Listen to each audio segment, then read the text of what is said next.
Fala galera, está no ar o podcast É Sobre. Olha só, o nosso cenário está de cara nova. E hoje nós iremos falar sobre diversidade e inclusão na moda. Eu me chamo Cibele Moura, estudante de jornalismo, e hoje nós iremos conversar com uma convidada mais que especial, Heloísa Rocha. Ela que é natural de Aracaju, egressa no curso de jornalismo pela Universidade Tiradentes, trabalha em uma rádio universitária em São Paulo, neta e sobrinha de costureira e não come o tradicional arroz com feijão. Seja muito bem-vinda, Heloísa, tudo bem? Olá, Cibele, tudo bom? Eu que agradeço.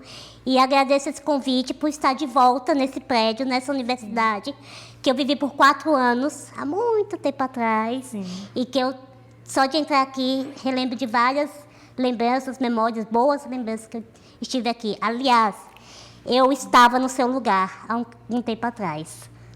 Então, para começar nosso papo, eu quero perguntar para você, como você definiria a diversidade e inclusão no contexto da moda?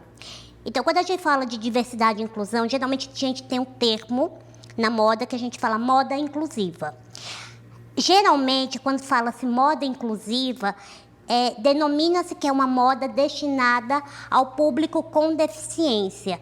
Porém, a inclusão, se a gente for pegar a palavra inclusão ou diversidade, ela é uma palavra que abrange todas, todos e todes. Então, não é só a pessoa com deficiência, é toda pessoa que, de alguma forma, ela precisa ser incluída dentro desse segmento. Então, já que você está falando sobre essa inclusão, quais são os principais desafios que as marcas enfrentam para se tornarem mais diversas e inclusivas? Muitos. Primeiro porque quando a gente fala de moda, a gente só pensa na roupa. Sim. Então, a questão não é só a roupa, é a modelagem. E aí, se vamos falar da pessoa com deficiência, que é o meu público-alvo, onde é o público com quem eu converso, com quem eu me direciono no meu projeto, que a gente vai falar mais adiante. Quando a gente fala do público com deficiência, é um público muito heterogêneo, porque cada pessoa que possui uma deficiência ou que adquire uma deficiência, porque tem essa questão. Tem a pessoa que nasce, que é o meu caso, e a pessoa que adquire por alguma eventualidade. Ela possui uma necessidade específica. Então, uma pessoa com deficiência visual, uma pessoa cega, ela tem uma necessidade que uma pessoa com deficiência física não possui. Vamos dar um exemplo? A pessoa surda, pessoa com deficiência auditiva, o que ela precisa? Ter as mãos livres, para ela fazer a comunicação em libras. A gente está aqui, jornalista, falando de comunicação. Por quê? Para ela botar os seus pertences dentro dos bolsos. Por outro lado, uma pessoa com deficiência física que utiliza a cadeira de rodas, que é o meu caso, um bolso e uma calça, ela incomoda, porque faz atrito na pele. Então, a calça, quanto menos costuras, menos adereços, principalmente na parte traseira, porque imagine você ficar horas e horas sentada numa mesma posição, com aquilo seccionando sua pele. Então, muitas vezes, calças feridas, calças caras, e por aí vai.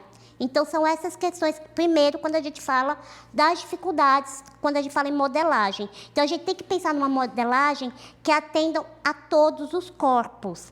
E atender a todos os corpos é um desafio. Uma vez eu estava conversando com uma especialista da ABNT para falar assim, como é que eu vou conseguir uma modelagem ideal que atenda a todos os corpos? Ela simplesmente disse para mim, Heloísa, não existe isso. Não existe uma modelagem que eu vá atender, que eu faça um único molde que atenda para mim, para você e quem estiver nos assistindo. Só se todo mundo, no mundo inteiro, usasse a burca. Sim. Era a única forma de fazer. Então, é uma modelagem para cada um específica, o que a gente diz sob medida. Aí, existem outras questões. As lojas são adaptadas? A arquitetura? Os sites são adaptados? Uma pessoa com deficiência visual, ela consegue fazer uma compra com autonomia? Os vendedores são orientados a atender uma pessoa com deficiência? Então, são todas essas questões que envolvem. E aí que eu digo, a moda é inclusiva. A moda é inclusiva, mas ela só é inclusiva da publicidade, quando eu coloco a pessoa com deficiência para estampar uma campanha, ou ela é inclusiva da porta para dentro da confecção. A sua loja, ela emprega pessoas com deficiência, ela emprega pessoas pretas, ela emprega pessoas LGBTQIAPN+, ela emprega pessoas gordas, porque o que acontece? Não adianta uma pessoa branca, daquele molde padrão, pensando numa roupa que não é para ela. Então, para você fazer uma roupa, você tem que ter a coparticipação da pessoa, o usuário que utiliza. Então, são todos esses desafios, são muitos desafios, mas aos poucos a gente está conseguindo vencer algumas barreiras, mas ainda faltam muitas. Já que você está falando sobre isso, como a inclusão de diferentes corpos, como você já falou, etnias e identidades, pode influenciar a inovação e a criatividade na moda? Pode influenciar demais. Se a gente pegar o Brasil, a gente tem uma diversidade étnica muito grande. Sim. Então, por exemplo, se a gente for pegar o curso de moda, mesmo, porque no Brasil a gente ainda estuda moda, a gente valoriza a moda europeia. Porque a gente não valoriza a nossa cultura brasileira, os nossos artesãos, as nossas costureiras. E é outra questão, porque os estilistas, ainda hoje do mercado, que são valorizados, que têm os seus nomes grifados, a maioria ainda é homens. Mas que você for pegar a moda que está produzindo a roupa, que está fazendo o trabalho pesado, são as mulheres. Então, ainda é uma moda que é machista, se você for pensar nisso. Sim. Então, a gente tem que valorizar a nossa cultura local. Quando a gente valoriza a diversidade, a gente vai entender a diversidade cultural e a diversidade de corpos que existem de norte a sul, leste a oeste do Brasil, que é muito rica. Infelizmente, o Brasil ainda não valoriza devidamente, um pouco mais, mas ainda a gente não conhece. Então, a gente pega um determinado artesanato de uma localidade e a gente denomina como se fosse, sei lá, o Nordeste inteiro. A gente não consegue valorizar de estado, estado, cidade, cidade. A gente não... Existe ainda essa questão na minha concepção. E quando a gente valorizar o corpo, essa diversidade que é o corpo brasileiro, porque nós não temos os mesmos corpos europeus. Exatamente. E por isso que fica muito difícil, a gente pega uma roupa fast fashion que vem da Europa e não serve, justamente por isso. Quando a gente entender que a gente tem que valorizar, para a gente entender os corpos, entender e fazer uma modelagem que seja padrão para nós brasileiros. Então, Elo, já que você tocou nesse assunto, vamos falar sobre o Moda em Rodas, que é o seu projeto, que é tão importante para você. Eu queria que você falasse um pouco sobre essa inclusão, a mídia e a sociedade. A importância da mídia e sociedade. O projeto ele surgiu em 2015, outubro, e com uma necessidade da minha parte de trabalhar com moda para pessoas com deficiência. Então, como jornalista, qual era a minha percepção inicial? Que falava pouco sobre moda. Sim. Pessoas com deficiência, elas não se sentiam representadas. Ainda não se sente, mas menos. Se a gente for pensar nível nacional, a gente tem a Pequena Lô. Então, a gente já tem uma pessoa Sim. com deficiência, uma mulher, que faz propaganda, mas ainda é a cadeira de rodas delas, entendeu? Ainda não é aquela pessoa que é vista por ser fashion, que dita a moda, por ser um rosto atraente. Ela ainda está tentando se colocar nesse perfil, ainda que ela conseguiu ser valorizada pelo seu trabalho e não pelo seu corpo. E eu percebia, como jornalista, no início do projeto, que quando me faziam perguntas, eu era entrevistada por nossos colegas jornalistas, Sim. fazendo uma crítica ao segmento, que sempre era uma coisa muito rasa. Sim. O que é moda inclusiva? Quais são suas dificuldades de vestimenta? E eu não podia me colocar nesse papel falando para uma população de quase... nós hoje, segundo o último levantamento do censo, que ainda não está atualizado, somos mais ou menos 9% da população brasileira. Então, não somos uma população insignificante. E como eu disse no começo do nosso papo, cada um com uma necessidade específica. Então, eu aproveitei minha minha área da comunicação como jornalista, primeiro, para dar voz àquelas pessoas e também divulgar marcas e produtos que trabalham com moda. Porque qual era a maior dificuldade? Se você me perguntar, existem marcas no Brasil que trabalham para a pessoa com deficiência? Existem. Aí você pergunta, por que eu não conheço? Porque elas não têm espaço no mercado. Todas elas estão no e-commerce. É muito difícil ter uma competitividade com as redes de fast fashion. E elas não têm esse espaço para a mídia de fazer a divulgação. Elas não estão no Nordeste.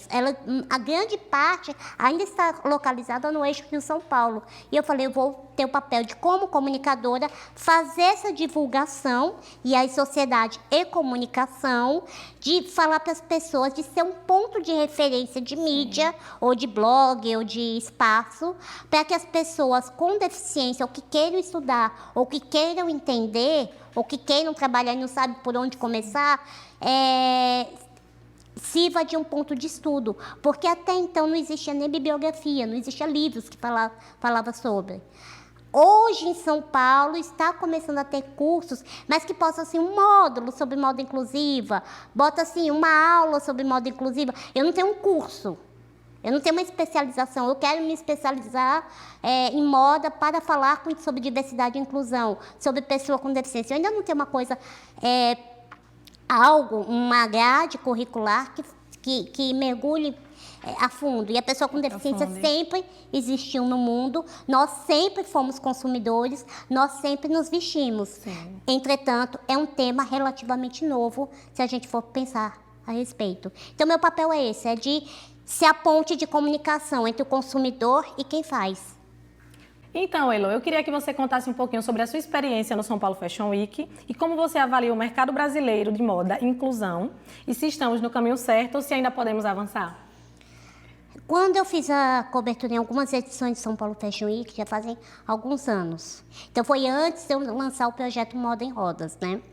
Naquela época, quando eu fui como jornalista para fazer cobertura, não foi pensada em moda inclusiva, nem sabia ao certo o que era moda inclusiva, desconhecia totalmente. Mas eu lembro que eu era um pontinho diferente naquele ambiente, todo cheio daquele padrão, antigo padrão que fala da moda.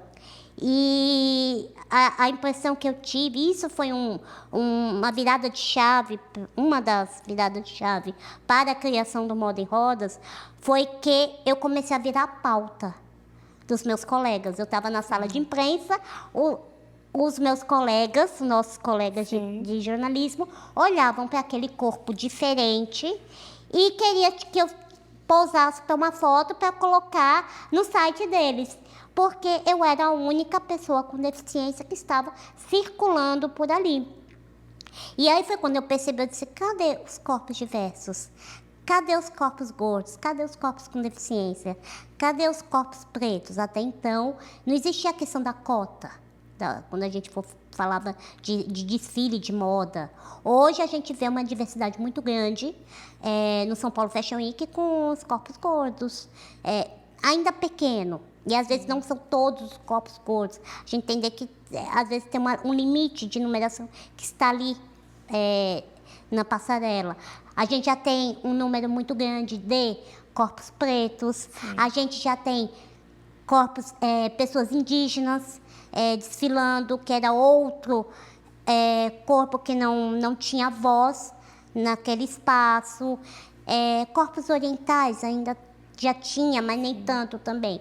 Mas corpos com deficiência são poucos, existem muito poucos. Teve uma edição do São Paulo Fashion Week há pouco tempo, que eu fui convidada, e que não só foram corpos que estavam desfilando, mas que também eles promoveram acessibilidade para quem fosse assistir. Então, permitindo que pessoas com deficiência visual tocassem nas roupas do backstage, para sentir a textura, entender o que estava sendo mostrado ali. Elas recebiam headphones em que uma pessoa descrevia aquele ambiente. Então, a gente pensa numa diversidade, a gente não tem que pensar só no corpo que está desfilando, a gente tem que pensar também na pessoa que está ali assistindo. Na época que eu cobria, não existia um espaço para cadeira de rodas em desfile. Eu fui lá, aí as pessoas da organização ficaram loucas. Botou um espaço aí, uma ou duas edições depois já tinha um espaço para cadeira de rodas. Não estou dizendo que fui eu que mudei essa questão, mas é a importância de você ter esses corpos nesses espaços para você entender como a gente tem que promover a acessibilidade para aquele lugar. Por isso que a gente tem que ocupar espaços. Melhorou bastante, Sibeli. Não vou dizer que da época que eu cobria para hoje continua a mesma coisa. Já foi um avanço, né? Um avanço, mas ainda tem muito que avançar. Principalmente no lado da pessoa com deficiência.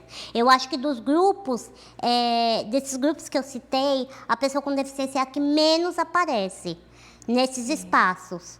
Não sei se é por conta da locomoção, não sei te dizer se é por falta de engajamento do público, porque o público, se ele não engajar, como fez, por exemplo, a moda plus size, ela engajou, ela lutou, ela pediu.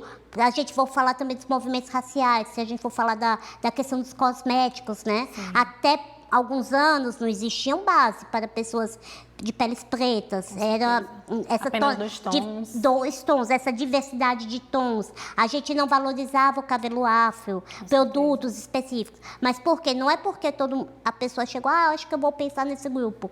É uma questão também do grupo, do consumidor, se juntar e reivindicar. Eu existo, eu estou pagando, eu quero um produto pensado para mim. Isso é importante colocar isso no podcast, porque a moda pensada para a pessoa com deficiência, ou, vamos dizer, a moda inclusiva, ela só vai ser amplamente difundida, a gente chegar no shopping e ver peças, ver manequins, de uma cadeira de rodas no manequim, quando as pessoas com deficiência começarem a valorizar aquelas marcas que pensam nelas. É o capital, infelizmente.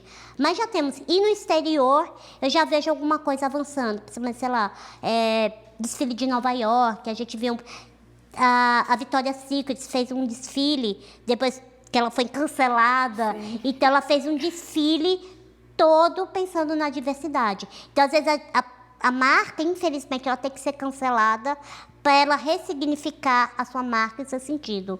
Então, cabe também a quem está assistindo qual é o seu papel de luta, qual é o seu papel de espaço, o que você quer do seu futuro, ou se você quer moda e você quer consumir uma moda pensada em você, qual é o seu papel ali. É uma questão política também. Sim. Não tem como não dizer que não seja.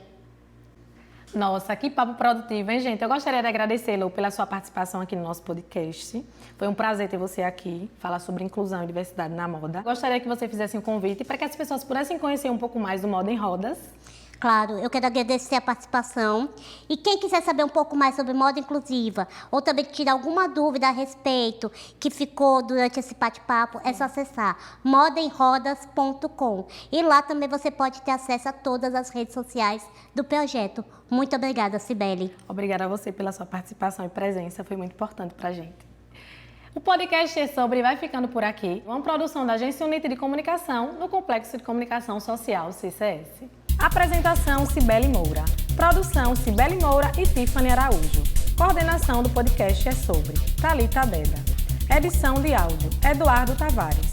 Edição de vídeo e videografismo, Márcio Pimentel e Gilmar Silva. Diretor de cena e imagem, Edson Júnior. Cinegrafistas, Josevaldo Vieira, Kesley Fonseca e Luiz Andrade. Assistente, Ricardo Lima. Coordenação, CCS, Valéria Bonini. Conselho editorial do podcast É Sobre. Professores Jaqueline Neves, Tadeu Aciari, Thalita Deda. Até o próximo episódio.